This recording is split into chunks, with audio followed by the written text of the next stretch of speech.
All right, quick entry for today's episode.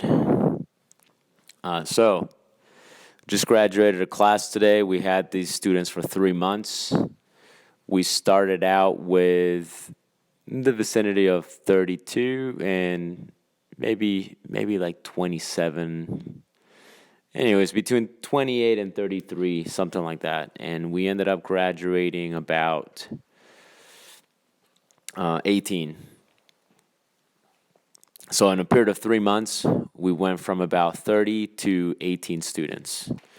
Now, that doesn't mean they all failed out. What happens sometimes is students leave a little bit early. They only sign up for like 4 weeks or 8 weeks, and they end up leaving. We also had some students that did fail out.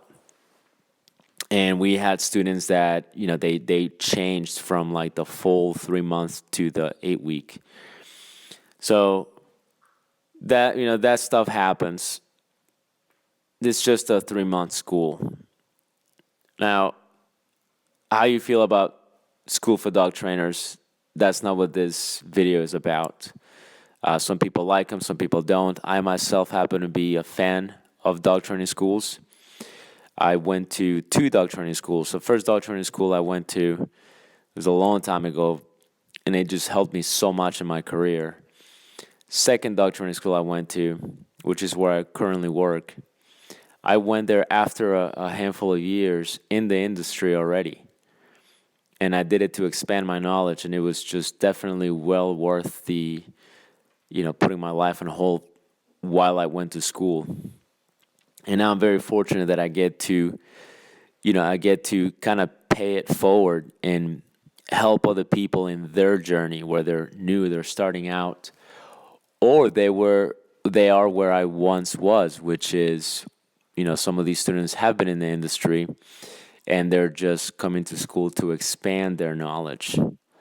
Again, people have different mixed reviews on schools, whether they think it's valuable or not. Some people mock the idea of going to school. Some people think it's incredibly valuable. And that's fine. You might hate it, you might like it. You might never have gone to a school. And the funny thing about this whole thing about school is I find the people that criticize school the most and the people that think it's silly and stupid are the people who have never gone to a dog training school. Those are the people that I normally hear, you don't need to go to school. School is just a joke. You haven't even gone to a school. You've been grinding it out and learning, but hey, it's fine. I got no issues with that, right? If you want to learn through experience, I've got no issues with that. I think it's great. I myself happen to be on the side of the schooling. What I like about the schooling is that you have a structured way of learning. Ideally, hopefully, I've heard of different schools where there isn't a lot of structure, where they just kind of have you wing it, where they go, hey, here's what we're going to do, here's where you're going to learn, have at it, have fun, good luck. We'll meet later when we test you. Our particular school, we teach everything from the very beginning, how to do it, from the very basic stuff to the more intermediate, and eventually the off-leash stuff in a very structured way with a very, a pattern that makes sense, with methodologies that make sense, and we explain every reason as to why we do it. Naturally, because we are a school registered with our state, we abide by the regulations of that state. And this means that as a school, as a post-secondary school, we have to have policies in place. So we have to have an attendance policy. We have to have a conduct policy. We have to have a pass-failure policy where, you can't just fail your whole way through the program and then pass. These are actual certificates recognized by the state. So this means that there's only so many failures you can have before you get dismissed. There's only so many absences, so many tardies you can have before you get dismissed, so on and so forth.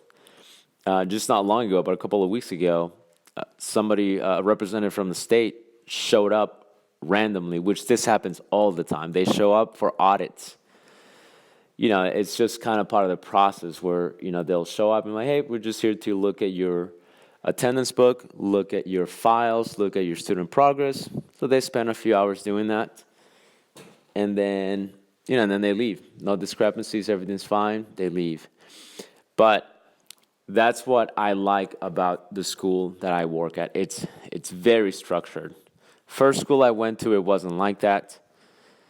It was a little bit more on the, hey, this is what we're doing, and, you're going to learn all of this, but there wasn't really any tests. There wasn't really attendance, and the first school I went to was so hardcore. We were up at 6 a.m, laying tracks, doing obedience, doing bite work, doing scent detection, doing more tracking, and then we'd rinse, lather, repeat, do the same thing the very next day. And we would do this every day. And so I did that for 6 months. And so it was a very intense school, but it was so structured that by the end of it, I learned so much.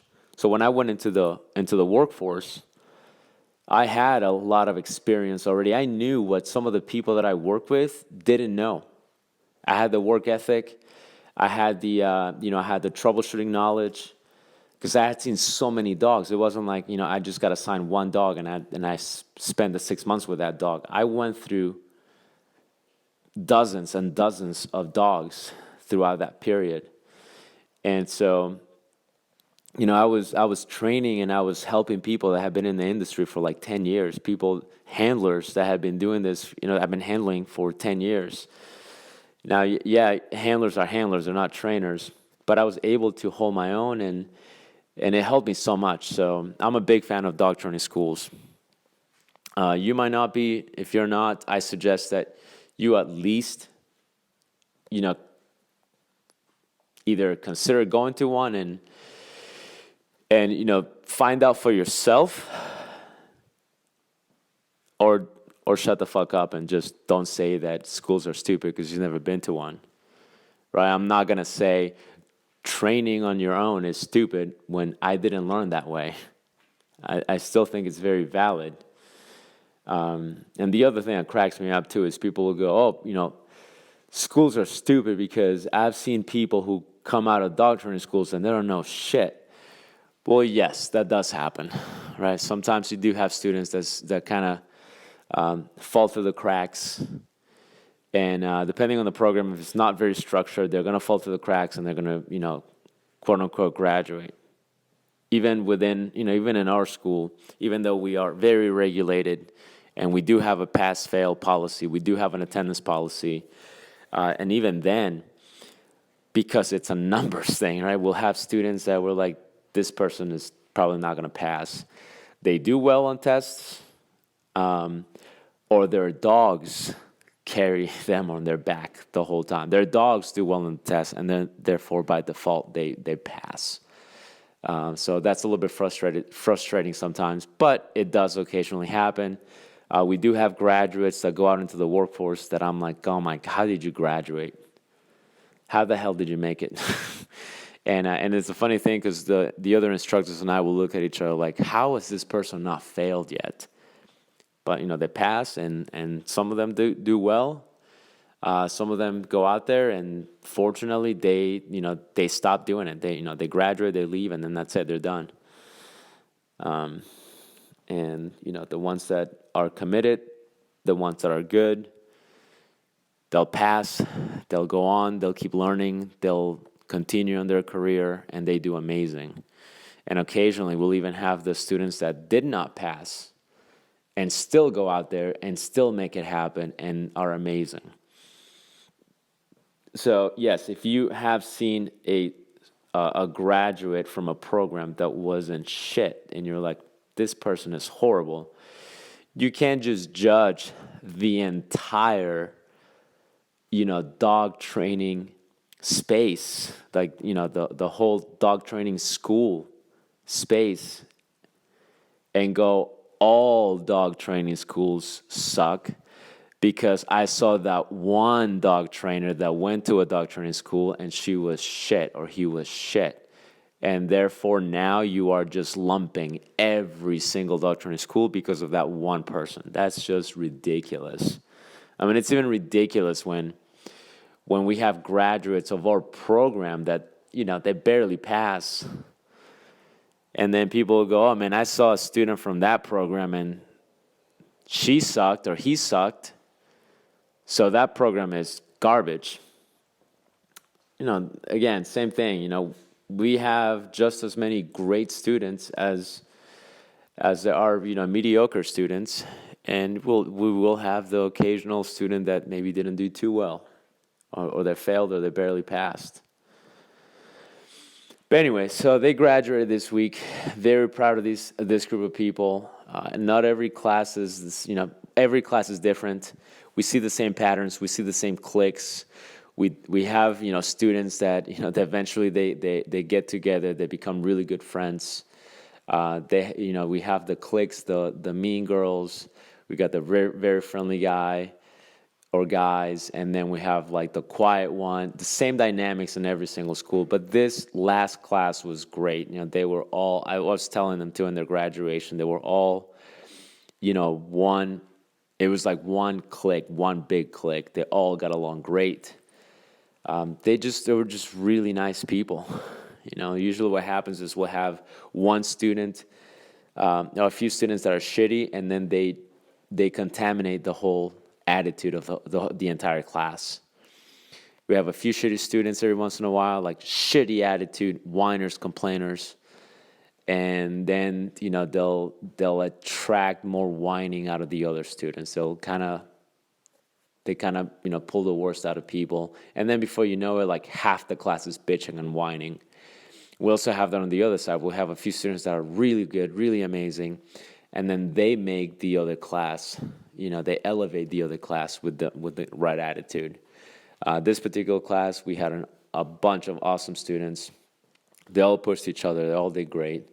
So I'm very proud of them. And, every once in a while, we have really amazing classes like that, which, makes what I already love to do even much more fun and much more exciting. So that's it.